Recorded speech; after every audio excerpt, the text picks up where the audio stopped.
अस्सलाम वालेकुम, आप देख रहे हैं ज़ेरे बहस। मैं हूं फैसल अब्बासी। सबसे अहम डेवलपमेंट ये है कि IMF के साथ मुज़ाकरात के अदवार जारी हैं और IMF का जो वफ़द है वो यहाँ पर मौजूद है। और आज जो पाकिस्तान की तरफ से टैक्स नेट है, टैक्स कलेक्शन है, इसको बढ़ाने से मुतालिक IMF को ब्रीफिंग दी गई है।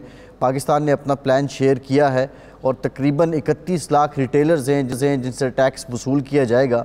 उसका तरीक़ाकार क्या होना है, मैकेनिज़्म क्या होना है, इससे मुतालिक आज IMF को ब्रीफिंग दी गई है। साथ ही साथ पाकिस्तान में जो ज़रई आमदन है, ज़रई आमदन पर जो टैक्स है उसके लिए काफ़ी अरसे से बातें हो रही थी, लेकिन अब जो IMF के साथ मुज़ाकरात हैं और ये जो अदवार चल रहे हैं, इसमें ये लगता है कि पाकिस्तान इससे मुतालिक भी एक जामे हिकमत अमली बना चुका है। और अब जो एग्रीकल्चर सेक्टर है, जो लोग एग्रीकल्चर से आमदन हासिल कर रहे हैं, उन पर भी टैक्स लगेगा और इस तनाजुर में भी IMF के साथ बातचीत हो रही है। साथ ही साथ इंतहाई अहम बात यह है कि ये भी अब बात जो IMF के साथ मुज़ाकरात हैं उसमें बड़ी कलीदी हैसियत इख्तियार कर गई है कि जो रियल इस्टेट सेक्टर है इसमें प्रॉपर्टी गेन टैक्स और दीगर टैक्सेस का जो इजाफ़ा किया जाए। काफ़ी ज़्यादा इस मामले पर बात हो रही थी कि बहुत से लोग अपना जो पैसा है, सरमाया है, वो प्रॉपर्टी में लगा देते हैं और जिसका फ़ायदा सिर्फ चंद लोगों को होता है। अब ज़रूरी है कि ये चंद लोगों से निकल के सर्कुलेशन ऑफ मनी को बढ़ाया जाए और प्रॉपर्टी गेन टैक्स का भी इजाफ़ा किया जाए। सो IMF को ये प्लान दिया जा रहा है हुकूमत की तरफ से कि पाकिस्तान अपने टैक्स बेस और टैक्स नेट में कैसे इजाफ़ा करेगा। इन तमाम मामलात पे बात करेंगे। हमारा पैनल हमारे साथ मौजूद है एडिटर 92 न्यूज़ इस्लामाबाद राव खालिद साहब। राव साहब, बहुत शुक्रिया आपका, आप हमारे साथ मौजूद हैं। नजमुस साकिब साहब मायनाज सफारतकार हैं और बड़े शोला बयां तज्जियाकार हैं, बहुत शुक्रिया साकिब साहब आपका। और साकिब बशीर साहब सीनियर जर्नलिस्ट हैं, कॉरस्पॉन्डेंट हैं, एनालिस्ट हैं, सीनियर कॉरस्पॉन्डेंट हैं। साकिब साहब आपका बहुत शुक्रिया। और अदालती जो मामलात हैं, बड़ी गहरी नज़र है साकिब साहब की इन पे। हम ज़रा मखसूस नशिस्तों के मामले पर भी बात करेंगे, लेकिन उससे पहले साकिब साहब, ब्रेक से पहले आपसे बात हो रही थी और यही सवाल था मेरा कि क्या मुस्तकबिल में मुस्लिम लीग नून के कायद नवाज शरीफ साहब को आप किसी आइनी या चीफ़ एग्जीक्यूटिव के ओहदे पर देख रहे हैं? मेरा नहीं ख्याल कि बहुत करीब कुछ ऐसा होने लगा है। 5 साल के बाद अगर कुछ हो, सूरत हाल कुछ बने तो वो एक अलग बात है, लेकिन फ़िलहाल जो एक हुकूमत बन चुकी है और ओहदे तकसीम हो चुके हैं, अब जो है वो इसमें कुछ बड़ी तब्दीली नहीं आएगी। बल्कि NA 130 जो है लाहौर का हल्का, मेरा ये ख्याल है कि ये एक थ्रेट भी है और ये थ्रेट ऑनवर्ड रहेगा जो मुस्लिम लीग नून है उनके लिए और हुकूमत के लिए भी ख़ास तौर पर, क्योंकि ये वो हल्का है जिसके हवाले से PTI डिमांड करती आ रही है कि इसको खोला जाए। इस हल्के को जो इसके फॉर्म 45 सामने आए हैं उसमें काफ़ी सवालात भी हैं, तो इसलिए ये एक थ्रेट के तौर पर भी इस्तेमाल हो रहा है। इसके अलावा जो आपने शुरू में जो हमारा सवाल था कि मुस्तकबिल क्या है, तो मुस्तकबिल असल में जो मुस्लिम लीग नून है उसमें बहुत बड़े पैमाने पे एक तब्दीलियों की भी ज़रूरत मौजूद है। वोट को इज़्ज़त दो का जो नारा था मुस्लिम लीग नून ने, जब मियाँ साहब जो है वो जेल में थे, बाहर आए, फिर उन्होंने वोट को इज़्ज़त दो का नारा शुरू किया और वो एक पॉपुलर एक नारा था और बड़ी आवाम थी, लोग थे उनके साथ। लेकिन हमने देखा कि वक्त के साथ साथ उस नारा जो है वो हट गया सीन से, और उसके बाद अब तो दूर दूर तक मेरा ख्याल है मुस्लिम लीग नून की जो पॉलिसी है उसके साथ उसका ताल्लुक भी नहीं है। तो इसने पूरे इलेक्शन में ओवरऑल जो एक परसेप्शन बनी है वो मुस्लिम लीग नून के खिलाफ गई है। अगरचे वो हुकूमत में आ गए हैं, उसमें भी बहुत सारी चीज़ें अभी तय होनी है, कुछ 30-35 हल्के हैं, फिर मखसूस नशिस्तें भी हैं और ये चीज़ें साथ साथ जो है वो चलती रहेंगी। तो इसलिए फिल वक्त और जो मुस्तकबिल करीब है, कहीं पे भी मियां नवाज शरीफ साहब नज़र नहीं आ रहे। अगरचे 8 फरवरी तक उनका पूरा प्लान भी था और पूरी तैयारी भी थी, वो मुलाकातें भी कर रहे थे, वो हुकूमत साजी के हवाले से भी बहुत सारी चीज़ें कर रहे थे। और जो विक्ट्री स्पीच 8 की बजाय 9 उन्होंने की, वो विक्ट्री स्पीच भी आप अगर सुने तो उसमें वो जो है वो चीज़ नहीं थी जो एक जीते हुए किसी पॉलिटिकल पार्टी की होती है। इसलिए जो है वो अपने भाई को वो जो लाए हैं, और ये कमज़ोर क्योंकि वज़ीर आज़म हैं इसलिए वो खुद नहीं आए, अपने भाई को लाए हैं। जी ठीक है। अब ये तो खैर वक्त के साथ साथ पता चलेगा वो कितने कमज़ोर हैं या कितने ताकतवर हैं। कल जिस तरह गुजरांवाला से सीट और मुस्लिम लीग नून को मिली है। सो इन सारे मामलात को या इन हालात वाक़यात को देखते हुए राव साहब अब PTI अपना सर पीट रही है कि जो मखसूस नशिस्तें थीं उसमें जी हम शिरानी ग्रुप में शामिल हो जाते तो बेहतर हो जाता, हम MWM के साथ चले जाते तो मखसूस नशिस्तें मिल जाती। फिर उम्मीदें, माफ़ कीजिएगा, उम्मीदें उनकी वहाँ से टूटी हैं जहाँ से टूटने का कोई इम्कान नहीं था, यानी पेशावर हाई कोर्ट से उनकी दरख्वास्त मुस्तरद हुई है। तो ये सारे वाक़यात देखते हुए आप क्या समझते हैं कि अब ये सुप्रीम कोर्ट में क्या ग्राउंड्स इनफ हैं, इनका कोई उम्मीद भर आएगी या बस वो परेशानी ही है? अगर तो माजी की बात करें ना फैसल, जैसे आप बयान कर रहे थे, तो उसमें चट भी उनकी और पट भी उनकी है, इसलिए ये जो मर्जी कर लेते, इनके साथ यही होना था। निशान इनका रहा नहीं था, इनको फोर्स किया गया, कैंडिडेट्स इनके नहीं थे, फोर्स किया गया उनको कि बगैर निशान के इलेक्शन लड़े, बगैर अपने मेन जो कैंडिडेट्स थे उनके मेन लीडरशिप के बगैर इलेक्शन लड़े, बगैर किसी कंपेन के इलेक्शन लड़े। तो वो सारी चीज़ें, वो ये जो दरिया पार किया इन्होंने, ये भी गनीमत है। अभी जो रिजर्व सीट्स की बात जब आई है तो उसमें ये इस मैटर ऑफ इंटरप्रिटेशन, अब जो है उसमें कानूनी और आइनी जो नुक्ते हैं, आइनी तौर पे एक्सपर्ट्स कह रहे हैं कि जी आइनी तौर पे ये है कि जो तनासुब है पार्लियामेंट के अंदर जमात का, उस हिसाब से उसको मिलेंगे। कानूनी तौर पे वो कह रहे हैं, इलेक्शन कमीशन का लॉ ये कहता है कि आपने इलेक्शन में जो है आपने पहले नाम देने हैं उनके, जो भी आप रिजर्व सीट्स आप पे लड़ना चाह रहे हैं। तो उस पर बहुत सी तौजीहात हैं, बाप के केस का हवाला दिया जाता है, 2019 में ये हुआ नहीं हुआ। बुनियादी नुक्ता इसमें ये है कि क्या कोई आज़ाद लोग जीत के किसी ऐसी जमात में शामिल हो सकते हैं जिसने इलेक्शन नहीं लड़ा? ठीक है, इलेक्शन कमीशन ने असूली तौर पे इसको तस्लीम किया है, क्योंकि जितने कैंडिडेट सदर के थे, जो महमूद अचकज़ई साहब, उनको उन्होंने सुन्नी इत्तेहाद काउंसिल का कैंडिडेट के तौर पे मेंशन किया अपने डॉक्यूमेंट्स में। उसके बाद सेनेटर के भी इलेक्शन हुए, सेनेटर इलियास मेहरबान को उन्होंने सुन्नी इत्तेहाद काउंसिल के कैंडिडेट के तौर पर मैंशन किया। ये एक्सप्रेसली इलेक्शन कमीशन की तरफ से इस बात को तस्लीम करना है कि Sunni Ittehad council as political party in the parliament exist करती है। अब आ जाती है, जैसे मैं कह रहा हूँ, इंटरप्रिटेशन की बात है। अगर आपने इंटरप्रिटेशन पे जाएंगे, सीट उसने जीती नहीं जीती, क्या उसको मिलनी चाहिए नहीं मिलनी चाहिए, हाउस क्या, अगर वो सीटें खाली छोड़ दी जाएं, जो एक नुक्ता नज़र PTI की तरफ से पेश किया जाता है, ये सीटें खाली रहनी चाहिए, तनासुब के हिसाब से सिर्फ मिलनी चाहिए, तो क्या हाउस इनकम्प्लीट रहता है? ये दिन again a matter of interpretation. तो इसमें ये चीज़ें सुप्रीम कोर्ट में जाके तय होंगी। इनको पता था इलेक्शन कमीशन से इनको बहुत बड़ा रिलीफ नहीं मिलेगा, पेशावर हाई कोर्ट से इनको कुछ उम्मीद थी, लेकिन मेरा ख्याल है पेशावर हाई कोर्ट ने भी मुनासिब समझा कि ये हाईएस्ट फोरम पे ही जाएं। हम इस जो इंटरप्रिटेशन का इशू है वो कॉन्स्टिट्यूशन का है, तो वो अल्टीमेटली सुप्रीम कोर्ट में ही दरखास्तें जो हैं वो मुनासिब समझा। मेरा ख्याल है उन्होंने तो फैसला दे दिया ना राव साहब, उन्होंने मुस्तरद कर दी दरखास्तें, वो तो एक फैसला आ गया, तो ऑब्वियसली ये तो अब ऑब्वियस है उन्होंने आगे जाना था। मैं नजमुल साकिब साहब, मैं ये कह रहा हूं कि अगर तो सुप्रीम कोर्ट में भी बल्ले वाले। जी राव साहब, आपका पॉइंट ऑफ व्यू आ गया। मैं आपके सामने जो सवाल रखना चाह रहा हूँ नजमुल साकिब साहब, शेर अफजल मरवत साहब ये कहते हैं कि शिरानी ग्रुप के साथ मामलात तय हो गए थे, पता नहीं उस पर हम क्यों नहीं इलेक्शन लड़ा हमने। MWM के साथ मामला तय हुआ तो उस पर फिर एक शोर मच गया कि आप एक मजहबी जो जमात है उसकी तरफ जा रहे हैं, और ऑल दो सुन्नी इत्तेहाद काउंसिल भी एक मजहबी जमात थी लेकिन परसेप्शन कुछ और थी। तो वो कह रहे हैं ज़िम्मेदारों का तयन होना चाहिए कि ये जो लोगों ने पार्टी के अंदर की बात कर रहे हैं कि इस तरह गलत फैसले किए हैं।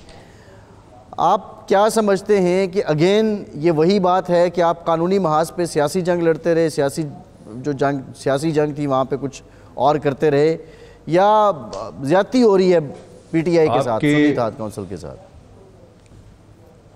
आपके सवाल में ही आपका जवाब भी है किसी हद तक। देखिए, ये कहना कि वहदतुल मुस्लिमीन में शामिल हो जाते, सुन्नी इत्तेहाद में ना होते, या फिर ये किसी और जमात को देख लेते, शिरानी ग्रुप को देख लेते, ये आफ्टर थॉट्स हैं।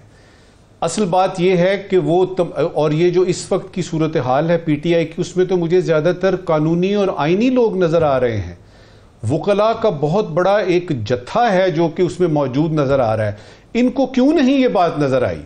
अगर इनको हल्का सा भी शायबा था कि अगर ये सुन्नी इत्तेहाद के साथ जाते हैं तो ना इनको रिजर्व सीटें मिलेंगी, ना ही इनको कुछ और मराआत मिलेंगी और ये अदालतों की चक्करों में पड़ जाएंगे, तो इन्होंने उस वक्त क्यों नहीं ये फैसला किया?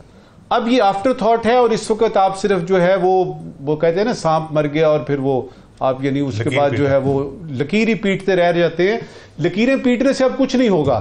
दूसरा पहलू इसका यह है कि अवाम भी ये देख रही है और आपकी पीटीआई के सपोर्टर्स भी ये देख रहे हैं और पीटीआई वाले भी ये देख रहे हैं कि अखलाकी तौर पे हमारी ये जो तमाम जो आपके यानी इंडिपेंडेंट्स हैं ये हमारे हैं और वो रिजर्व सीटें अखलाकी तौर पे हमारी होनी चाहिए।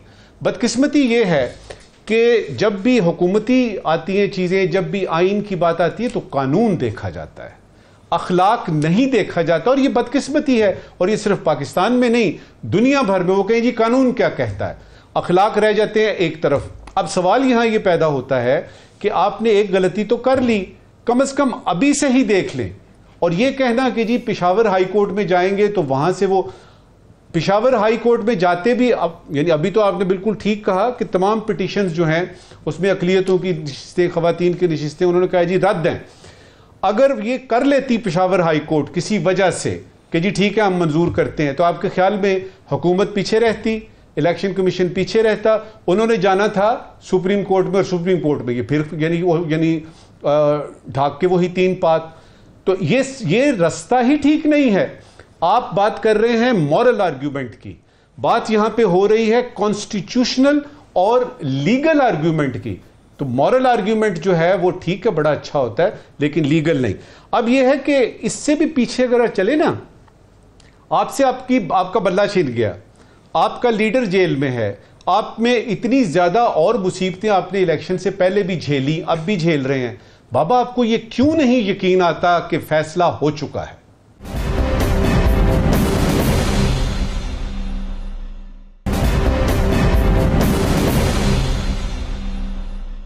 साकिब साहब ये बताइए, क्योंकि आपका ये अदालती मामलात आप देखते भी हैं, ये कैसा वकला का जत्था है जिसका जिक्र नजमुल साकिब साहब ने किया? ये कैसा ये लोग हैं कि जो ना लीडर को बाहर निकलवा सके, जो ना इंट्रा पार्टी इलेक्शन बचा सके, जो ना मखसूस नशिस्तें बचा सके?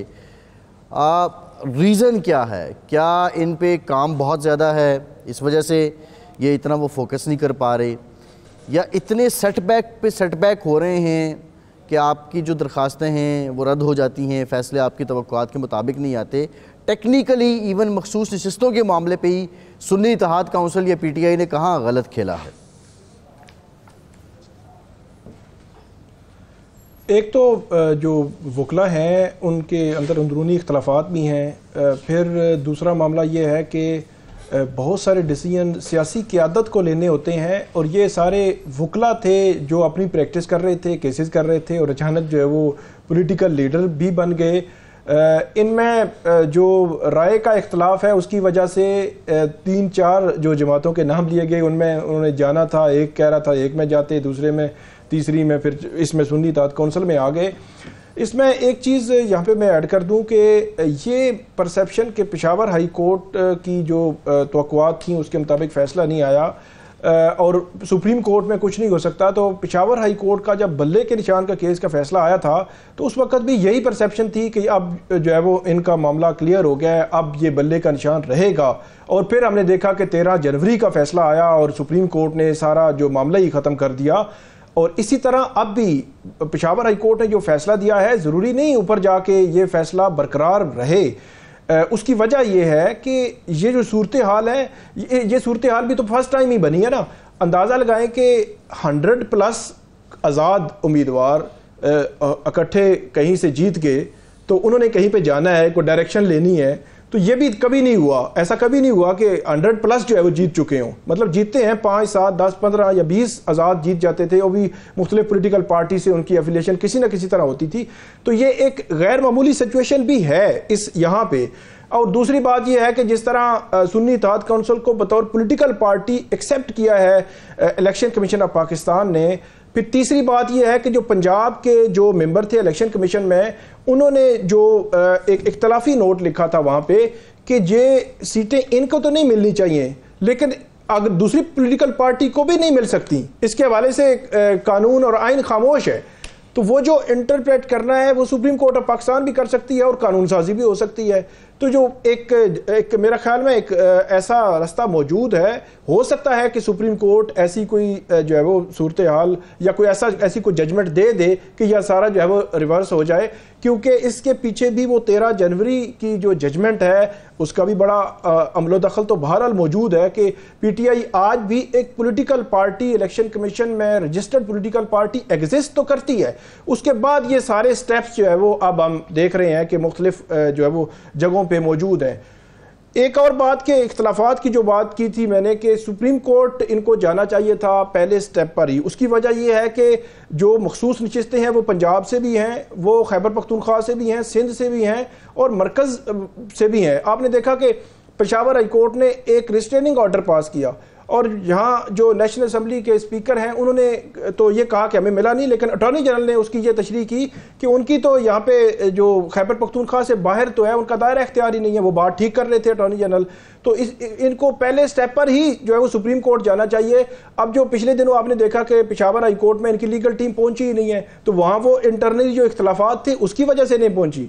तो ये फिर लाहौर हाई कोर्ट में इनकी अलग पिटीशन है, सिंध हाई कोर्ट में अलग पिटीशन है। अब एक अजीब सी सिचुएशन जो है बनी हुई है। बहुत सारे वकला से जब मेरी बात हुई है तो वो ये कहते हैं कि हमने तो पहले ही कहा था सुप्रीम कोर्ट जाएं, और फिर सुप्रीम कोर्ट में भी अब जो फर्दर जो बेंच बनेगा उस बेंच की सूरत हाल बड़ी इंपॉर्टेंट होगी कि कौन सा बेंच जो है वो इनके केस को सुनता है, और क्या जो 2 अप्रैल को सेनेट के इलेक्शन होने जा रहे हैं उससे पहले क्या ये इनकी मखसूस नशिस्तों वाला मामला डिसाइड होता है या नहीं होता, ये भी बहुत अहम है। अगले 1 से 2 रोज़ में इनकी जो पिटीशन है वो सुप्रीम कोर्ट में दायर हो जाएगी और नेक्स्ट वीक में इसकी जो है वो समाअत के लिए मुकर्रर होने का भी इम्कान इसलिए है क्योंकि आपने देखा कि बल्ले के निशान वाले मामले में बहुत नेट टू नेट इस तरह था कि 2 दिन का टाइम रह गया था जो सिंबल जमा करवाने थे, तो बिल्कुल एंड टाइम पे सुप्रीम कोर्ट ने 2 दिन जो है वो एक लंबी तवील समातें की और उसका फैसला दे दिया।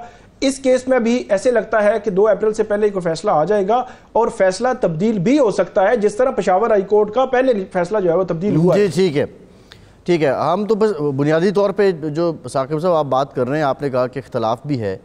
राव साहब आप ज़रा इस पे कमेंट कर दें कि जो अब शेर अफजल मरवत साहब कह रहे हैं कि शिरानी साहब के साथ मामला तय हो गया था, फिर क्यों पीछे हटे हमें नहीं पता। सुन्नी इत्तेहाद काउंसिल को ऑन बोर्ड लिया गया, उससे पहले MWM के साथ मामला तय हो गया था, उसको क्यों पीछे रखा गया हमें नहीं पता। ये ज़िम्मेदार कौन है, इनका तयन होना चाहिए। अब ये कौन है ज़िम्मेदार, क्योंकि हम ये देखते हैं कि अली अमीन गंडापुर आके वज़ीर-ए-आज़म पाकिस्तान से मिलते हैं बतौर chief executive of the province, उन्होंने बड़ा अच्छा किया, अपने मुतालबात रखे, लेकिन उससे इंप्रेशन ये आता है कि शायद एक जो मफामत वाला धड़ा है PTI में वो जान पकड़ रहा है और मज़ामत वाले कुछ पीछे हट रहे हैं।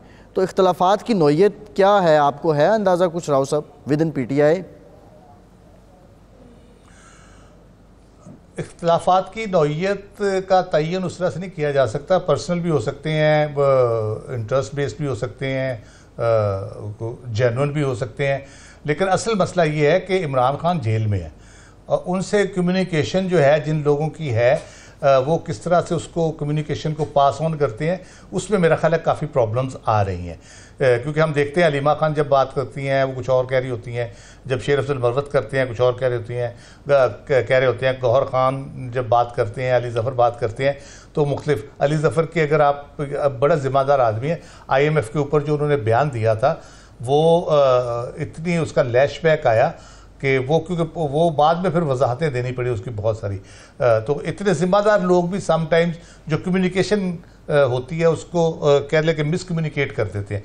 तो ये बहुत बड़ा फैक्टर तो यही है। बाकी ये है कि उसमें कौन ज़ाती तौर पे उसमें इंटरेस्ट ले रहा है, हम किसी की नीयत पे ये नहीं कर सकते शक कि कौन किस वजह से कर रहा है, लेकिन ऑब्वियसली कुछ चीज़ें हो रही हैं। जो गंडापुर साहब वाली मीटिंग है वो तो मेरा नहीं ख्याल कि इमरान खान साहब की मर्ज़ी के बगैर हुई होगी। गंडापुर साहब की नॉमिनेशन करना सारे मुखालफत के बावजूद वहाँ पे जो हो रही थी सूरत, और उनका फिर मुलाकात करना और उसके बाद बयान देना जिस तरह से उन्होंने बयान दिया है, तो मेरा नहीं ख्याल वो उनकी मर्जी के बगैर हुई होगी।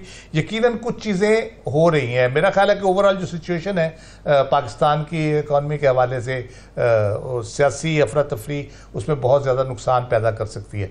तो उसको मे भी रियलाइजेशन हो इस लेवल तक के हम मामला माशी तौर पर ठीक होने तक ज़रा बहुत एग्रेसिव, ठीक है, प्रोटेस्ट अपना रजिस्टर कराते रहें, पार्लियामेंट के अंदर आप बैठे हैं, आप केपी से लेटर लिख सकते हैं, एहतजाज कर सकते हैं, हफ्ते के बाद एक दिन सड़कों पे आके आप पुरअमन रैली निकाल लें, तो ये चलता रहे। लेकिन बहुत बड़ी कोई ऐसी हर्डल क्रिएट ना की जाए जिससे पाकिस्तान को मुआशी तौर पर या वैसे नुकसान पहुँचे। नजमुल साकिब साहब, IMF के साथ मुज़ाकरात चल रहे हैं और एक डेवलपमेंट ये है कि जो IMF हेडक्वार्टर के बाहर हुई है, PTI के कुछ कारकुन पहुँचे, उन्होंने वहाँ पे ये डिमांड की है कि पाकिस्तान की मदद ना की जाए। बहरहाल वो एक पॉलिटिकल एंगल है, लेकिन जो IMF कहता है और जो हम अपनी टैक्स बेस को बढ़ाने की बात कर रहे हैं, कितना आसान है ज़रूरी शोबे की आमदन पे टैक्स लगाना, प्रॉपर्टी डीलरों पे टैक्स लगाना और उसके साथ साथ रिटेलर्स पे टैक्स लगाना। ये बातें हम सबको पता है कि अगर हम ये कर दें तो हमारे टैक्स में, महसूलात में बहुत इजाफा हो जाना है, लेकिन इसमें रुकावटें क्या क्या हैं? देखिए फैसल, सबसे पहले तो दो चीज़ों की जो है ना वजाहत मैं करना चाहूँगा यहाँ पे। आपके सवाल से ही निकली हैं ये दो चीज़ें। पहली ये है कि ये जो एहतजाज करना है IMF के दफ्तर के सामने या अगर उनके वफ्द के सामने या फिर IMF को ख़त लिखना है, तो मुझे हो रहा था कि ये जो अभी हमने सुना कि एक एयर होस्टेस जो हैं वो एक स्टूअर्ड थी, वो गई टोरंटो से, वो वापस ही नहीं आई, तो अब तो फिर ये सिलसिला शुरू हो जाएगा। आप यानी इंटरनेशनल एविएशन ऑर्गेनाइजेशन को ख़त लिखेंगे कि तमाम किस्म की फ़्लाइटें जो कनाडा जा रही हैं या उधर से आ रही हैं उनको बंद कर दिया जाए। पहले तो ये है कि ये तरीक़ाकार ही गलत है। वो इसलिए भी गलत है कि ये आपका अंदरूनी मामला है, इसको अंदरूनी तौर पर हल करें और ये याद रखें कि कोई दुनिया की United Nations, international court of justice, IMF, world bank, उसका हमारे सॉवरेनिटी पे, हमारे अंदरूनी मामलात पे किसी किस्म का कोई अमल दखल हो ही नहीं सकता। दूसरी वजाहत, जब आप कहते हैं ना जी मुश्किल फैसले लेने पड़ेंगे, ज़रूरी पे यानी उस पर टैक्स लगेगा, उसके बाद टैक्स का अपने नेट बढ़ाना है, परचून फरोशों को बीच में लाना है, सब्सिडीज़ ख़त्म करनी है, निजकारी को प्रॉपर तरीके से करना है, कि ये मुश्किल फैसले हैं। वजाहत करता चलूं कि ये फैसले मुश्किल नहीं हैं, ये दुरुस्त फैसले हैं, ये दुरुस्त और सही फैसले हैं जो कि बहुत पहले कर लेने चाहिए थे।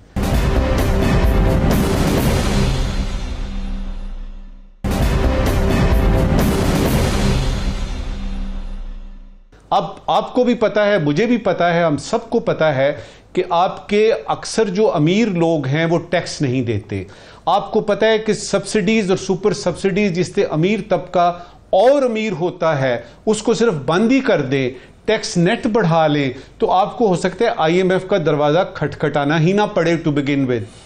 तो ये मुश्किल फैसला नहीं है, ये दुरुस्त फैसले हैं। और मुझे किसी वजह से लगता है फैसल, ये जो पिछले कुछ दिनों से मैं देख रहा हूं ना, वजीर खजाना का खासतौर पे बॉडी लैंग्वेज और उनका जो लबो लहजा था जब उन्होंने बात की कि जी हम इन्फ्लेशन का ये करेंगे, बैलेंस ऑफ यानी पेमेंट का ये है, हमारा ट्रस्ट, ये जो आपका यानी जो फाइनेंशियल डेफिसिट है इसका ये करेंगे, यानी कीमतों को इस तरह से करेंगे, IMF के साथ एक तवीलुल मुद्दत, बड़े पैसे उसमें हो सकता है लगाने पड़े, $3 बिलियन से ज़्यादा भी। दूसरी तरफ प्राइम मिनिस्टर को मैं देख रहा हूँ, तीसरी तरफ मैं यानी उनकी भतीजी को देख रहा हूँ जो कि चीफ मिनिस्टर है, वहाँ पे कुछ जल्दी करके कुछ करके दिखाने का अमल मुझे नज़र आ रहा है। तो उसमें से मैंने अखज़ क्या किया, मेरा तजिया ये कहता है कि इस दफ़ा जिन्होंने होमवर्क दिया है उन्होंने ये कहा है कि इतना टाइम लाइन है और ये काम करना है। मुझे उसमें SIFC भी नज़र आ रही है, उसकी जो है वो यानी कंटिन्यूएशन, मुझे उसमें FPR के रिफॉर्म्स भी नज़र आ रहे हैं, और उसमें मुझे ये भी नज़र आ रहा है कि वो सारे फैसले जो निगरान हुकूमत ने किए थे उनकी कंटिन्यूएशन है, किसी किस्म का उसमें वो नज़र नहीं आ रहा। असल बात यह है कि IMF की जहां तक आप बात कर रहे हैं ना, तकलीफ की बात यह है कि फैसला ये नहीं करना था कि IMF में जाना है कि नहीं जाना, हमने फैसला ये करना है किस हद तक जाना है और कहां तक जाना है, कब तक जाना है। लगता यही है कि इस दफा जो IMF कहेगा, और उसमें सिर्फ दो चीजें यानी अपनी बात खत्म करता हूं, सिर्फ दो चीजें उनकी मान लीजिए, अगर आपने ये दोनों दो नहीं मानी तो बिजली के बिल आपको कंपनसेट करना पड़ेगा आवाम से। बिजली का बिल ज्यादा, गैस का बिल ज्यादा, पेट्रोल का बिल, पेट्रोल की कीमत ज्यादा। वो दो फैसले कौन से हैं? सबसे पहले कि सब्सिडीज और सुपर सब्सिडीज को आपने खत्म करना है। दूसरा फैसला सबसे टैक्स लेना है। ये दो IMF की मुस्तकिल डिमांड्स हैं और वो कहते हैं अगर ये नहीं कर रहे तो निजकारी कर लो, ये नहीं कर रहे तो ज़राई टैक्स लगा दो, ये नहीं कर रहे तो बिजली की कीमतें तो बढ़ानी पड़ेंगी। तो फैसल उसमें मुझे इस वक्त की बॉटम लाइन में ये बताऊंगा कि इस IMF की जो शराइत हैं, उनकी जो अव्वलीन शराइत हैं जिनमें टैक्स लेना और सब्सिडीज खत्म करना, ये दो चीजें खत्म कर दें, इंशाअल्लाह ताला हालात बहुत रोशन। सही है। मैं राव साहब, जो बुनियादी तौर पे नजमुल साकिब साहब ने बड़ा डिटेल बताया कि ये काम कर लिए जाएं तो ये दुरुस्त फैसले होंगे, लेकिन दुश्वारी ये है कि शब्बर जैदी साहब ने यहाँ पे रिटेलर्स पे टैक्स लगाने की कोशिश की और ये कहा जी 50,000 रुपये से ज़ायद की ख़रीदारी पे आपको शनाख्ती कार्ड की कॉपी देनी पड़ेगी। तो आपको राव साहब याद होगा कि इस्लामाबाद में जो रेड जोन है वहाँ तक एहतजाज हो गया। तो ये आसान कितना है? किसान क्या अब इन फैसलों के बाद हम ये देख रहे हैं कि अमृतसर की तरह यहाँ भी किसान जो हैं वो ट्रैक्टर लेके इस्लामाबाद की तरफ रवाना हो जाएंगे, और अगर ये इतना आसान नहीं है तो आज तक ये हो क्यों ना सका? राव साहब जी बिल्कुल, यही बात फैसल एग्जैक्टली आपने मेरे मुंह की बात छीनी है। एग्जैक्टली यही कि इतने अरसे से हम कर रहे हैं ये हर दावे वादे रिफॉर्म्स ये वो एजेंडा IMF का वही है, चेंज तो नहीं हुआ। तो हम में ऐसी क्या तब्दीली आ गई कि अब हम ये सारा कुछ कर लेंगे जो हम 70-75 साल में नहीं कर पाए? बुनियादी मसला है पॉलिटिकल विल का, वही कमी रही है हमेशा से और वही आड़े आती है आपके। आप लॉन्ग टर्म फ़ायदे की बजाय आप शॉर्ट टर्म पॉलिटिकल गेन के लिए उन चीज़ों को, वो रिफॉर्म जो है जो हो रही होती है, जो चीज़ें चल रही होती हैं, उनको आप या अंडू करते हैं या स्लो करते हैं या रोक देते हैं। अभी जो सूरत हाल है, पिछले जो IMF का जो बुनियादी मुतालबा जो मेरी अंडरस्टैंडिंग के मुताबिक सबसे बुनियादी है और वही आगे जाके आपको पे करेगा, वो ये है कि पिछले 6-8 महीने से सस्टेनेबल रिफॉर्म मोमेंटम एक बना है, ठीक है। वो कहते हैं इसको आप कंटिन्यू करें और पेस अप करें। पेस अप में जैसे आपने पॉइंट आउट किया कि रिटेलर्स को उसमें लेके आए, प्रॉपर्टीज़ जो रियल स्टेट सेक्टर उसको लेके आए, ज़राअत को लेके आए, उन सबको टैक्स नेट आपका ब्रॉडन करें। तो ये बुनियादी तौर पे ये मसाइल है। ये वज़ीर कहाँ से आपने लिया है, वज़ीर की तजर्बा क्या है, उसका क्या है, वो मैटर नहीं करता। लेकिन बुनियादी मसला वहीं आता है कि क्या हम अपने माशी मामला ठीक करना चाहते हैं? IMF कहता है ठीक करें, हम कहते हैं जी करेंगे, और उसके बाद हम भड़के लगानी शुरू कर देते हैं या इधर उधर होना शुरू कर देते हैं। तो हमें लॉन्ग टर्म अपने जो है उसका सोचना होगा। वक्ती तौर पे लोग तो पहले ही तकलीफ में हैं, ठीक है, इसी तकलीफ के साथ उनको बेहतर से बेहतर आप करते जाएंगे तो लोग खुश होंगे। बेहतरी होगी तो उनको पता चलेगा 6 महीने में 8 महीने में चीज़ें ठीक हो रही हैं, तो उनको क्या तकलीफ होगी इससे। इसलिए हमें पॉलिटिकल विल दिखाने की ज़रूरत है बुनियादी तौर पर, बाकी मसाइल हल हो जाएंगे। जी सही है। अच्छा साकिब, एक बात और भी हो रही है, और जो कोर डिमांड्स है IMF की, शराइत तो मैं नहीं कहूँगा, लेकिन आप ये देख लें कि उसमें वो कह रहे हैं जो प्रॉपर्टी का आपका सेगमेंट है, शोबा है, इस पे प्रॉपर्टी गेन टैक्सेस लगने चाहिए। आप क्या समझते हैं, जो इस्लामाबाद में हल्के हैं, क्या वो इस बात को इनकरेज कर रहे हैं? और दूसरा ज़रा इस पर अपनी एक राय भी दे दें कि एक बिल्डिंग अगर कोई 2 करोड़ की शख्स लेता है तो उसको कितना फ़ायदा है, और उसी के निस्बत अगर 2 करोड़ रुपए लगा के कोई ढाबा या छोटा सा रेस्टोरेंट भी खोल लेता है तो वो उससे लोगों को कितना फ़ायदा है? मेरा ख्याल 5-7 लोगों को तो रोज़गार दे देगा। तो आप समझते हैं कि क्या ये टैक्स लगना भी चाहिए? आप इसके हक़ में हैं?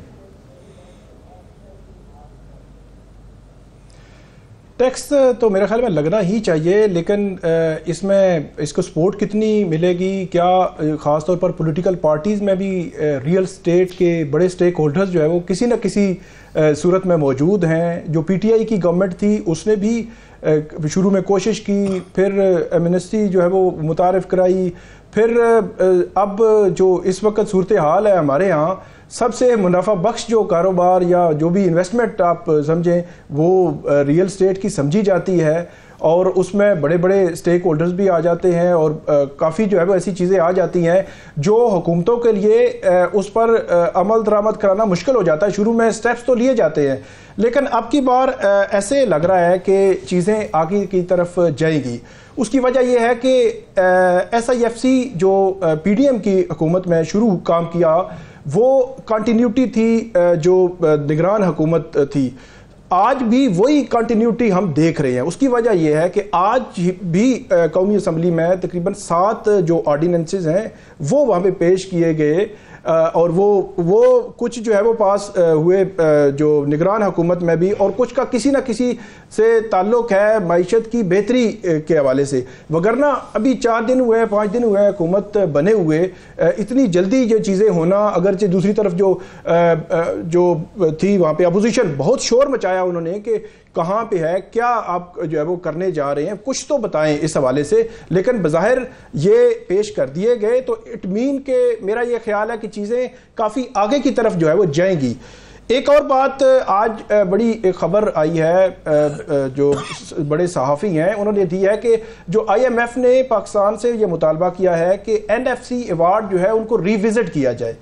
तो ये एक नया जो है वो चैलेंज अब बज़ाहिर ऐसे लगता है कि अगर ये एक मैच्योर लेवल पे चीज़ें चली जाती हैं और जो वसाइल की तकसीम है मरकज़, वफाक और सूबों में, क्या इसको रिविज़िट जो है वो कर लेगी हुकूमत? क्योंकि अगर बात की जाए तो क्योंकि आइनी तरमीम की ज़रूरत होती है, तो आइनी तरमीम में 2/3 मेजॉरिटी तो किसी ना किसी तरह जो है वो उनकी बन ही रही है। लेकिन क्या पीपल्स पार्टी जो बहुत ज़्यादा वकालत करती रही है NFC अवार्ड के हवाले से आज तक, जो है वो बड़ा क्रेडिट भी वो लेते हैं, क्या वो इसको सपोर्ट करेंगे? क्या जो सूबे हैं, ख़ास तौर पर जो सूबा खैबर पख्तूनख्वा है, क्या वो इसको किसी तरह जो है वो सपोर्ट करेंगे? ये वो सवालात हैं जो NFC अवार्ड के हवाले से ख़ास तौर पर IMF ने जो है वो रखा है पाकिस्तान के सामने। सही है, ठीक है। नजमुल साकिब साहब, क्या ज़रूरी सवालात हैं और क्या गैर ज़रूरी सवालात हैं? शुक्रिया। एहसन इकबाल साहब कहते हैं कि पॉलिसियों में तसलसल होना बड़ा ज़रूरी है। देखें ना, हिंदुस्तान में जो वज़ीर आज़म है वो तकरीबन 10 साल के लिए बनता है। ज़रूरी सवाल ये है कि आप इस मिनिस्ट्री के 4थी मरतबा वज़ीर बने हैं, तो आपके ख़्याल में कितनी मरतबा आप इसी मिनिस्ट्री के वज़ीर बनेंगे तो हम कह सकेंगे कि तसलसल आ रहा है या आ गया है? गैर ज़रूरी सवाल क्या है? 5 से 16 साल तक के बच्चे, फैसल ऐसा है कि तकरीबन 2 करोड़ 30 लाख बनते हैं एक मुस्तनद रिपोर्ट के मुताबिक, 2 करोड़ 30 लाख। गैर ज़रूरी सवाल ये है कि रमज़ान पैकेज तो आ गया, तो क्या कोई हुकूमत फेडरल या फिर प्रोविंशियल, ख़ासतौर पे पंजाब, कोई ऐसा पैकेज ला रही है जिसमें ये 2 करोड़ से ज़्यादा बच्चे जो हैं इनको स्कूल की राह दिखाई जा सके? जी सही, बिल्कुल ठीक है। बहुत शुक्रिया नजमुल साकिब साहब, राव खालिद साकिब बशीर साहब। आज के प्रोग्राम से इतना ही। फैसल अब्बासी को इजाज़त दीजिए।